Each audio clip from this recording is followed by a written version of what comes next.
Yep. Is exactly it. Understanding the reason we incarnated.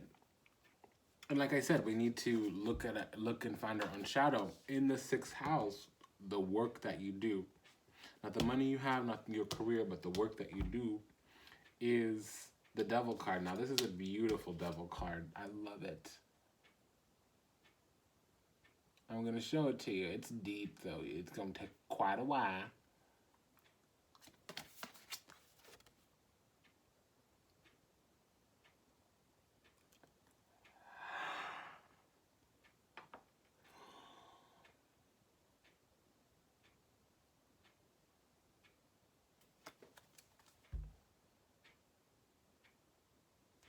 So if the devil falls in the sixth house, that's the energy of like literally the service you give yourself and others. Detox is what that would mean. Now the death card's not there, which is the true detox card, but the eighth and the sixth house are detox houses. And if you're going on the journey, it just means try not to become obsessive. Try not to lose self-worth and value. Try not to do things because you want to get something out of the person, place, or thing that you're doing the things with. Try not to lose discernment, self-value. Because on the throne we have the Magician. Opposing this Devil card is the Temperance card. So, and we do have the Strength card out on the board with the Hermit. That is like, you know, the Hermit and the Devil together is, and that's a Yod, God's finger. So I'm going to speak to it.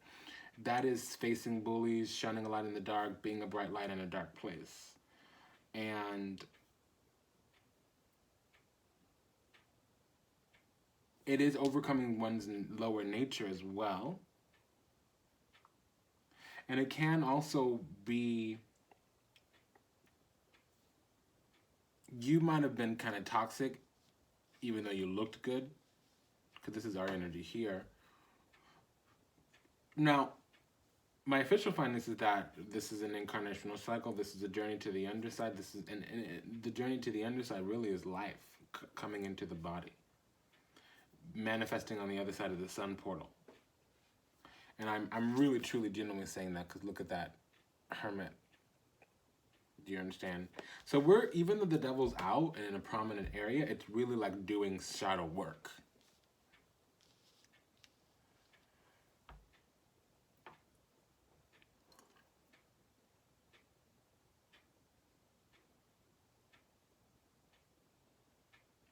I'm hearing a song and I can't place it. I don't know who sings it, but it goes, the lyrics, let me love you. Let me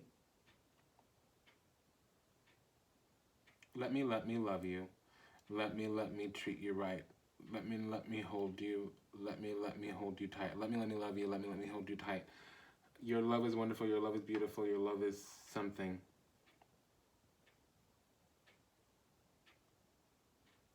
So what does that tell me? It tells me that there's a lot of attachment. We attach to people, places, and things, and that's what we're giving all of our time, energy, and money to, frankly.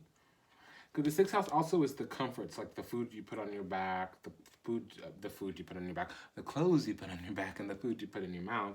How you sustain your physical existence in the world. This is how you sustain your physical existence in actuality, like your money, your house, etc. Second house. And then the ruler of the second house here, well, there's the death card. I was looking for it. I want to show you the death card because in this deck it's really beautiful. You know, being an apocalyptic midwife doesn't necessarily mean that you go around killing people, but you do kill them. You kill their lower nature. You kill their shadow. And it's not the word kill. I wouldn't say kill. I would say annihilate.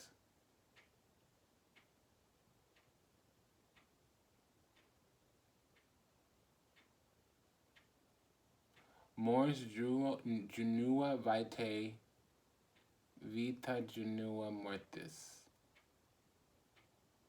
Life brings death, death brings life. Life and death, death and life. That is true. On the scythe, there's some Latin. I don't know if you can see that. I'm an occultist, so I'm really gung-ho about all that. And the High Priestess came out. Is the moon out? No, I don't care about your High Priestess, not right now. So, there's so much here I'm getting. I'm just going to piece through this slowly.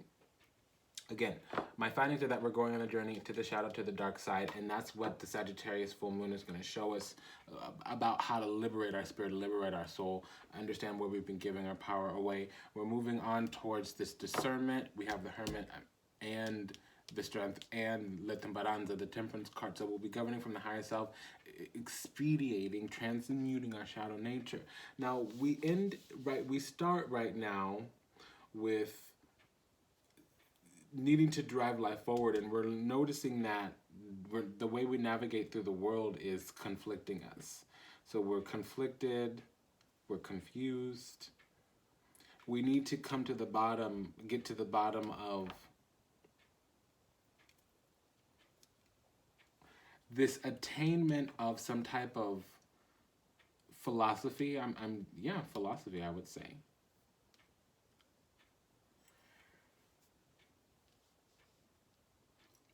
It's been struggle, it's been difficult. Well, life can be difficult, especially when you incarnate as a spiritual being in a human form and you forgot about your divinity for like the first 20, 30 years of your life. Typically, you begin to ascend if you were already ascended at the age of 30. Saturn is the planet of ascension, and that's the first Saturn return. And you see, in the root here, we have the moon in Sagittarius too. So we've been conflicted, difficult. There's been some isolation. There's been some breaking up of the harmony, cold water in the face, rude awakenings.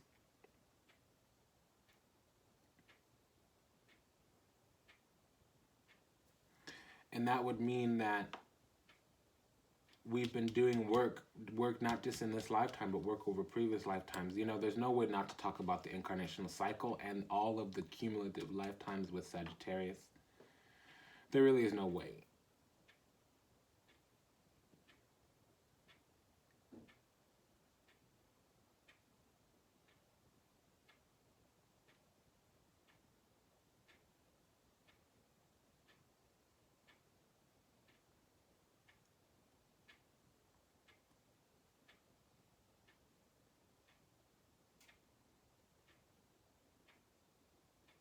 Because we're in our lower nature, but our higher self is beginning to shine. For most of us, that'll look like a third eye awakening, but that is the higher self. That's the God alive in you, the third eye. Because the lower self, that's the God alive in your stomach, not the God alive in you. That would be the mark of the beast. The brain, there's a brain in the stomach as well. A mind, I would say. So we need to get to the bottom of something, the good and the bad and the ugly of something. And that's really our belief towards the incarnational cycle here, because we've been rooted in a lot of disappointment. Everything has been happening to us, you know. I'm a victim, I'm hurt, somebody did this to me. When really we were rushing into the hurting experience. We were rushing into the wounding. So Chiron is also Sagittarius. Sagittarius is Chiron. Just like Hades is a Scorpio and God is a Leo, angels are usually Aquarius, okay? Chiron is a Sagittarius. The archetype of Sagittarius literally is Chiron. Like when you hear Gemini, you think of Orion. Well, when you think of Sagittarius, you think of Chiron. And we were rushing into a lot of things, especially people, places, and things, partnerships especially, not with the soul group, with people that we had shadow being projected at us with.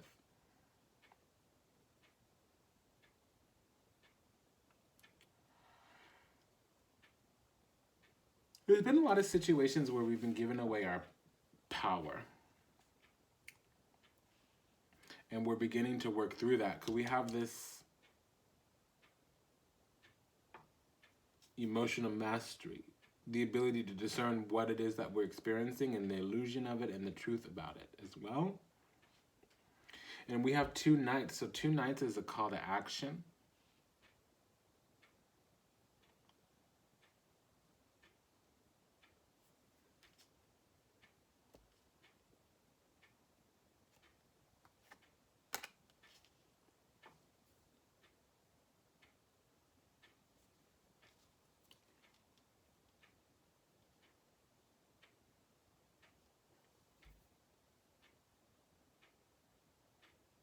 It's a call to arms. 2 pages is the call to action.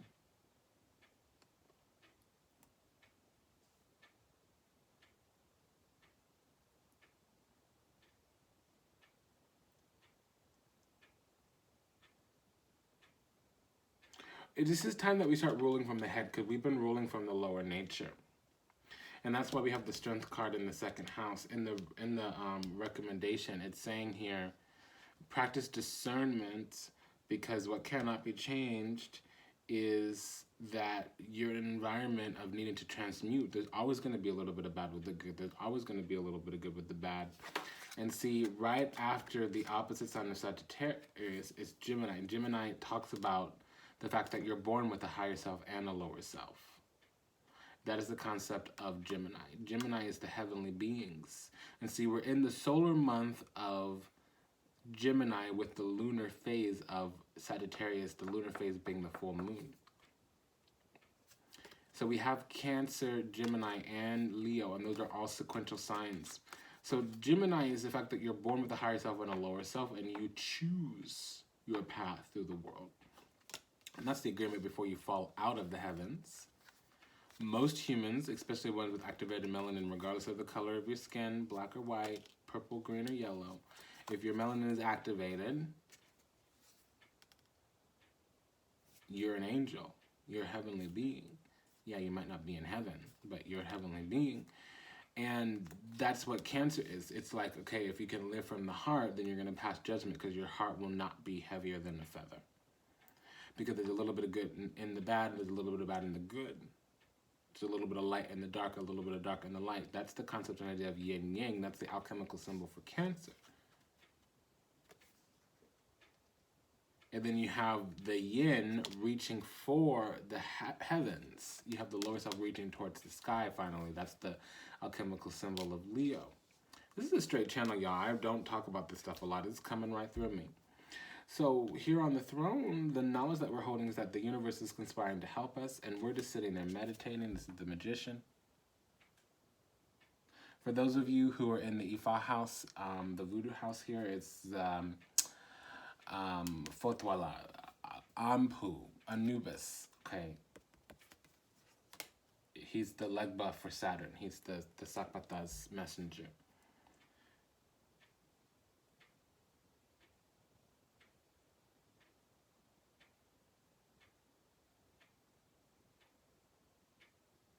Because the abyssal veil is saying, like, you were always going to work this out. You were always going to need to mix your light with dark, your dark with light in order.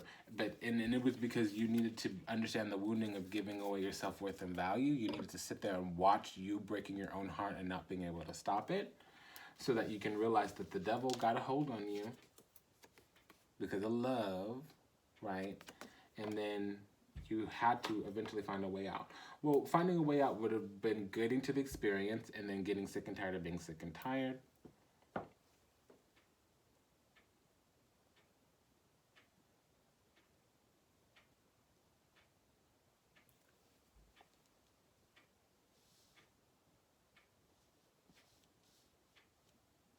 So what cannot be changed is that we are going to need to govern from the higher self.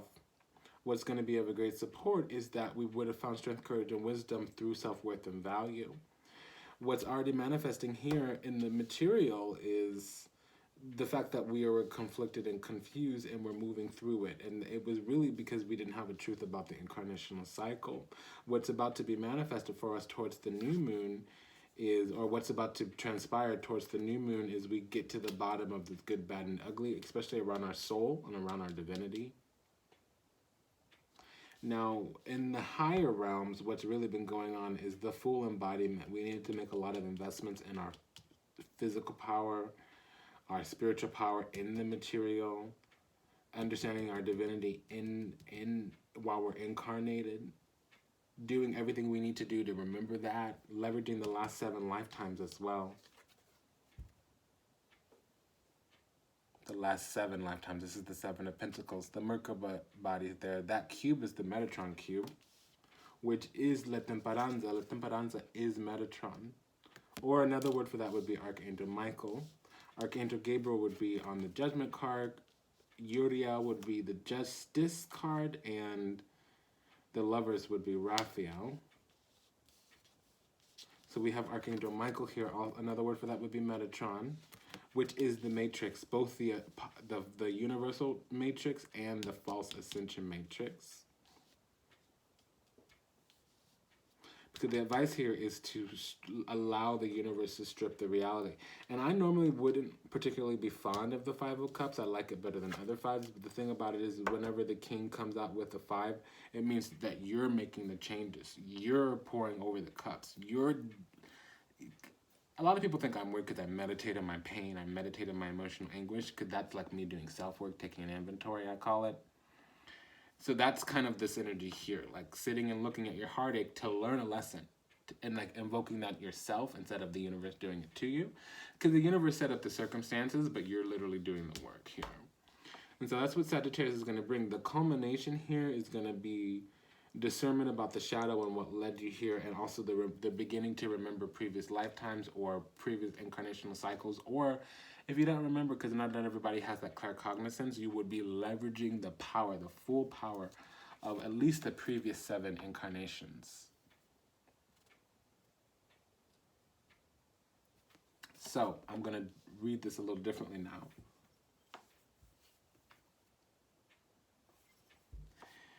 If you are Sag rising, you're going to have a lot of wisdom come to you, and you're going to be working on that over the next year.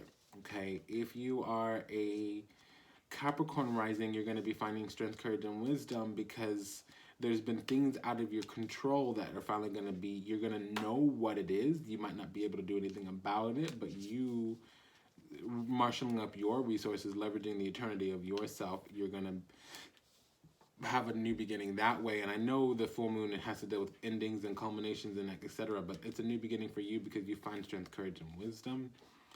Now, if you're an Aquarius rising, there'll be a full moon in your 11th house. So that means that there'll be a culmination in your networks, your beneficiaries, your larger groups as well. I'm hearing net worth as well. So somebody may receive an inheritance. Now, I don't have the death card of the Tower or the World card out either. Not World card. Pardon me, the death card or the Wheel of Fortune, there we go. But for some reason, when I touched the King of Cups, I felt deceased ancestor.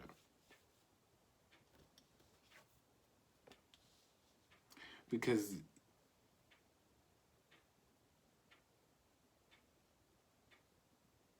well, yeah.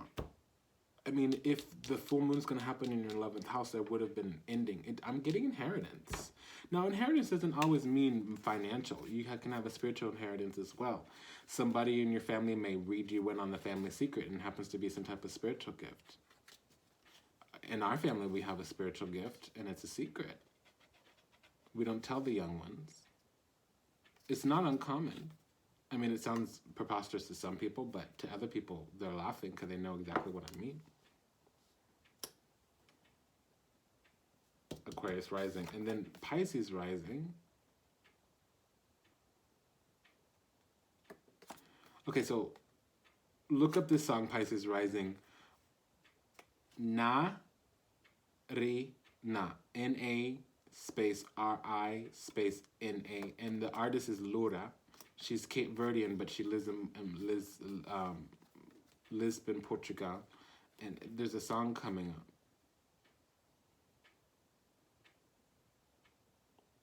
I'm hearing that. Oi, oi, oi, ya, oi, ya, ya, ya.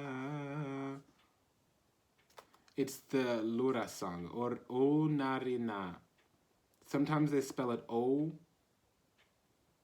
N-A-R-I-N-A, and sometimes the song is just called Narina, 3 words, or 4 words if you add the O. Hey, Sigodam. Oh, Sigodam. I'm hearing that song, Narina. Listen to it. Pisces rising. So with a 10th house full moon, there's going to be completions and cycles happening in your career with your employer or your own business if you own it. Aries rising, you're conflicted. So there's going to be an ending in the confusion for you in your life. Aries, you're going to have discernment come to you finally, too. Back to Pisces, you're going to be able to work something out with your career that you've been struggling with for some time. Back to Aries, the confusion here is about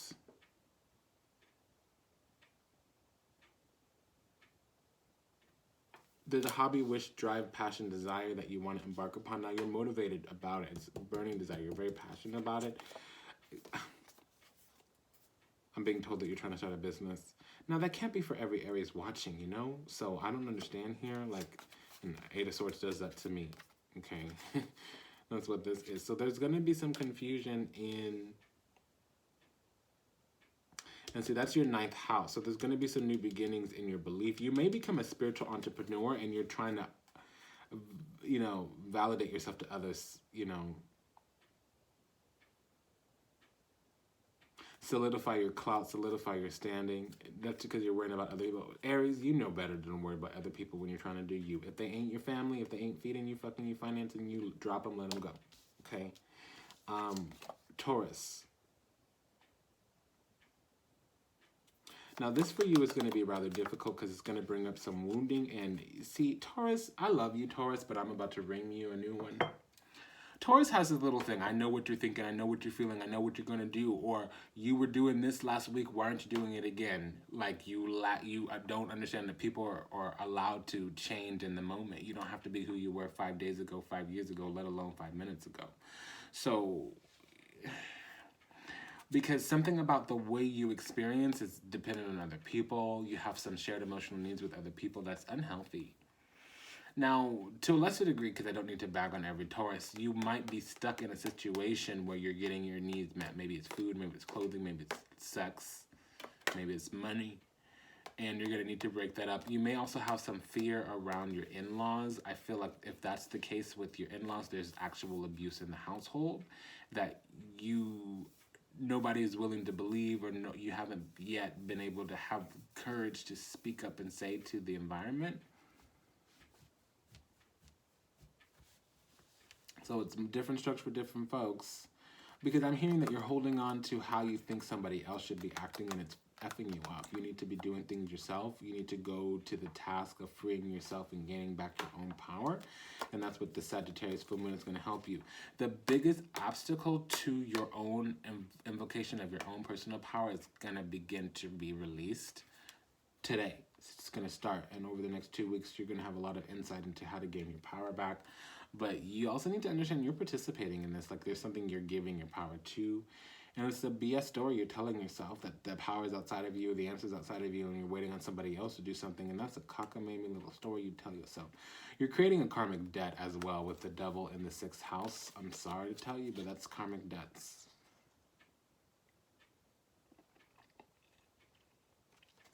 You're also blocking the opening of your 3rd eye. Peruquois. Peruquois. There's a song called Open Me. It's kind of a mantra. It's definitely a priestess song. So everybody cross-watching for the Taurus, go ahead and listen to that. But Taurus rising, follow my orders. Peruquois. She's mostly on Spotify. You might find her on YouTube. Open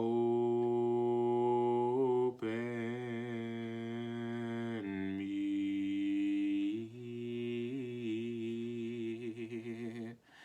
Open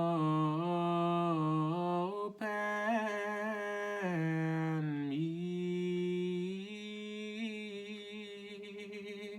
Do that and like breathe, roll your shoulders back, take your shoes off, put your feet on the ground, in the dirt, in the grass, whatever. But like go into that, do a little working with that.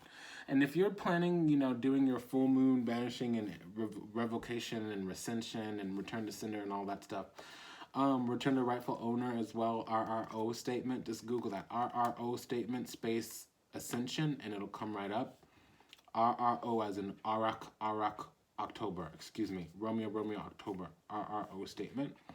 I know it's a little bit longer guidance for you, Taurus, but you got the devil, my dear.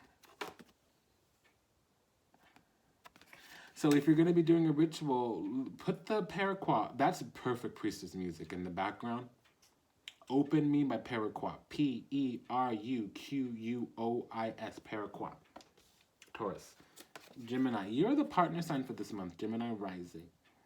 And you got the Fool, and that should be partnership. So there'll be new beginnings in your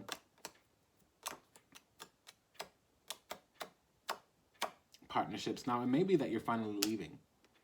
Yes, this is true. I'm leaving on a jet plane. Don't know when I'm coming back again. I don't know who sings that, but I'm hearing the song. I'm leaving on a jet plane. Don't know when I'm coming back again. So I'm hearing that.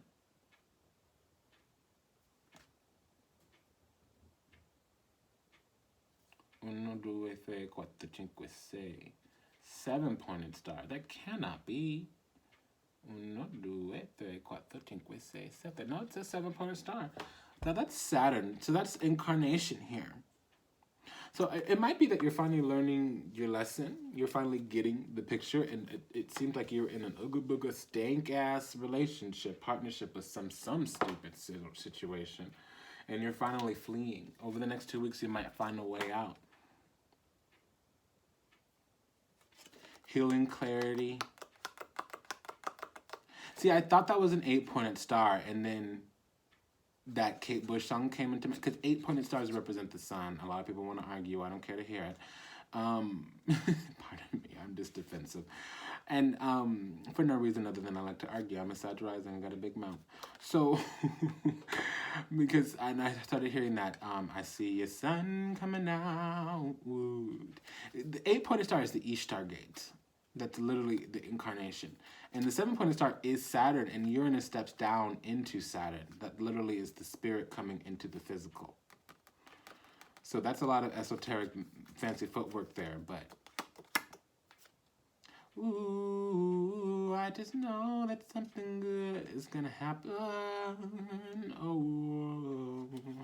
Yeah, and you know what? This Fool is kind of sexy. I'm sorry, but he's buff as F. Homeboy is stacked. Let's put that up here for ya.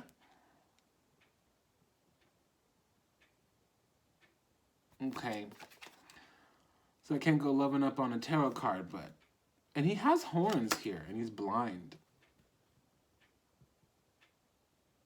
So that could mean he's receiving spiritual messages, the horns, because that's what it is. It talks about the lobes of the brain, the right brain, left brain, or right hemisphere, left hemisphere. Y'all need to come to mystery school. You want to learn these esoteric meanings. So, Gemini, new beginnings, probably fleeing or leaving or departing from a relationship. Because it can be coming or going with the Fool card. And it's normally journeying, embarking upon, unlike the Chariot, which is leaving. Going, moving on from. And then I'm going to go to Cancer, but I'm still talking to you, Gemini, as well. Because supporting Gemini, you, Cancer, it's a little bit different. But... So, Cancer, you need to go to work on your self-worth and value. There was a lack of self-worth and value with Gemini. So, Cancer, if you have like a Gemini Venus, ooh.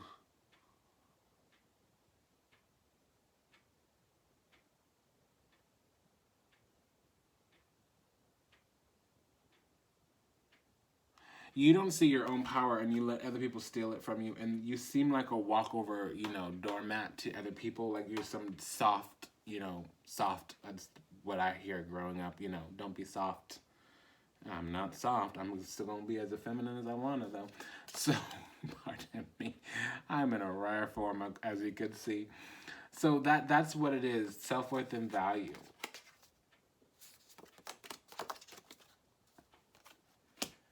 Now, there'll be a culmination in your self-worth and value. You might be wanting more out of your work environment, your workplace, your co-workers as well, Cancer. Now, Leo, you've been putting into a hobby, a project, ambition, and is going to begin to play off. My guidance to you is don't keep putting into something that you're inconsistent with. If you can't be consistent, don't keep investing. Now, if you're also investing, but you're investing practical work, but behind, for some reason, you feel uncomfortable, uncertain, anxious, you also need to understand that you're investing your emotions, so don't do that. There'll be culminations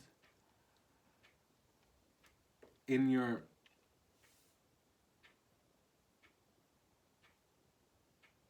drives and desires.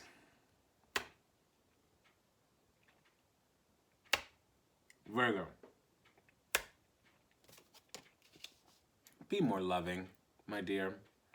You need to open up the end of a conflict that you're having where somebody is opposing you, competing with you because of how they see you. They see you as a know-it-all or judgy or whatever. Don't argue with the messenger. They see you a certain kind of way because of an experience that they had, which reminded them of several other experiences with you, but the last one left them kind of raw. If you open up your heart, you're going to be able to overcome it. Now, it's most likely, if you work from home, it would be a coworker, an employee or whatever. Now, you could be a remote worker as well and go into the office a couple times a week. I see a lot of that with,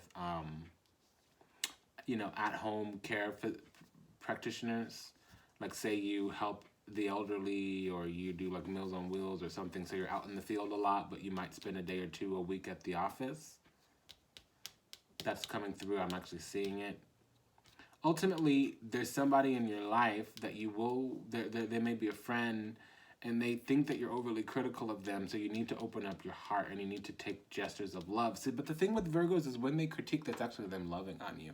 They would call you out and call you stupid if they didn't like your idea, if they didn't love you. Okay, but most people are not going to understand that, and you can't expect people to leverage your logic and from where you make your decision-making criteria. I know it's easier said than done, Virgo. I know it's rather difficult to hear that, but people need to arrive at conclusions themselves, present the facts, and allow them to make up their own mind, and they're not going to do it as good as you. They're going to fail, and you're going to want to scream at them, but you got to give them their own process, or you're going to ruin that friendship.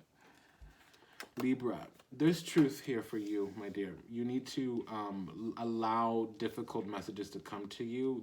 You're going to be broken out of your naivete. You're thinking that everybody's in love with you, that you're on the same page with everyone. You're probably going to be hearing some things about how people see you. And that's the reason for that, Libra, is you need to get rid of relationships. Banish, purge, rebuke.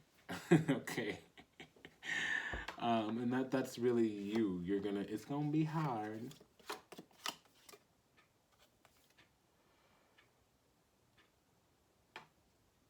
It's actually gonna be easy, but only because you're Libra. Because the Page of Swords is Venus in an air sign, and hello Libra, you're ruled by Venus. So, Scorpio, last but not least, Scorpio here. Scorpio, you're finally going to get a clue. You're finally going to know how to not be a buzzkill. For some of you, it's not a buzzkill, but you're a downer because you're kind of possessive. For you, some of you, you're not a buzzkill because you're a downer or possessive, but you are a buzzkill because you're obsessive. You're dwelling on, and the same guidance that I gave Taurus. Get about your shadow. Stop thinking that you know what other people are wanting, thinking, needing, and praying about. Even if you're right, you don't need to get all obsessive about it. People don't like it when they have people calling them out on things that they haven't shared. So if you're going to talk about a person's deep, dark nature, a person's internal mechanisms, like what they're thinking, what they're wanting, what they're feeling, if they haven't agreed with that and told you that, and you're calling them out and judging them and making decisions on them, against them, around them, or even for them, and they haven't shared that, that's invasive. And so there's something shifting about how to get out of this lack of getting your own needs met, because you see somebody very clearly and they're still going through their healing and you want to help them, but what they see is you rushing them. And so you're going to learn why you have to slow down with what you see. And it could show up at work, it could show up in mostly relationships. Now, it's also money for you. So you could be working out, you may know something or feel something or sense something that isn't in the world yet, it's still in the spiritual.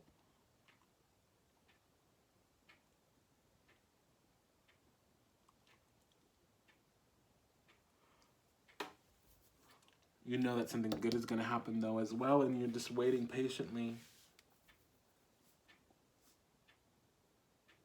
So if anything I said resonates deeply with you, go ahead and go over to priestessgorgeous.org to book a consultation or an assessment. It's been an honor and a pleasure to serve you today. Thank you for allowing me the privilege and the pleasure to do so. Please take good care of yourself. Until we meet again, until we read again. Namaste, Dandavad, and Ashe. Au revoir, sayonara, auf Wiedersehen. Arrivederci, bye-bye.